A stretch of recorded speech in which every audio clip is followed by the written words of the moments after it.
बहुत साल पहले की बात है। विजयनगर नामक एक गांव था। वहां एक अहंकारी राजा रहता था। उसने चाहा कि उसके महल में एक ऐसा दरवाजा हो जिससे सिर्फ वो ही घुस पाए, कोई और नहीं। उसने एक दिन अपने मंत्री से कहा, मुझे एक ऐसा दरवाजा बनाकर दो जो मेरी ही शक्ल देखने पर खुले। सुनो मंत्री जी, मुझे एक ऐसा दरवाजा बनाकर दो जो मेरी ही शक्ल देखने पर खुले, ताकि उससे सिर्फ मैं ही घुस पाऊँ, कोई और नहीं। जी महाराज।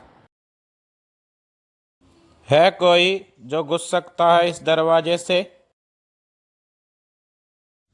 एक आदमी आया।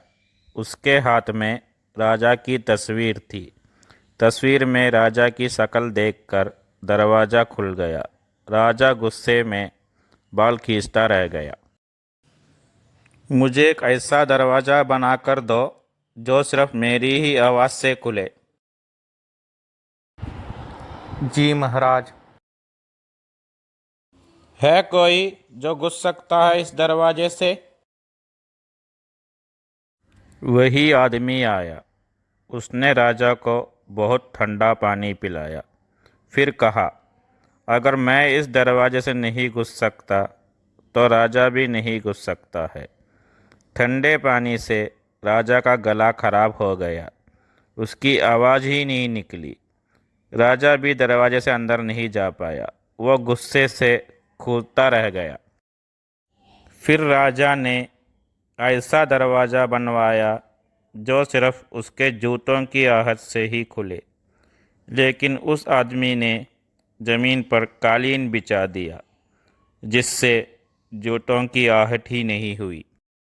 सुनो मंत्री जी, मुझे एक ऐसा दरवाज़ा बनाकर दो जो सिर्फ मेरे ही शरीर की गंध से खुले।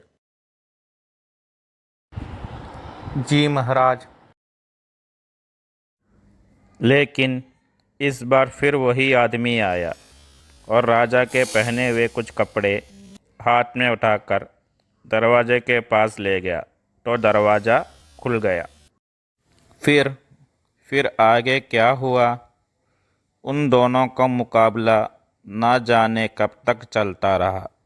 मुझे तो यहीं तक की घटनाओं का पता है। आगे के बारे में तो अब तुम्हें ही सोचकर बताना होगा। तो बताओ, फिर आगे क्या हुआ होगा?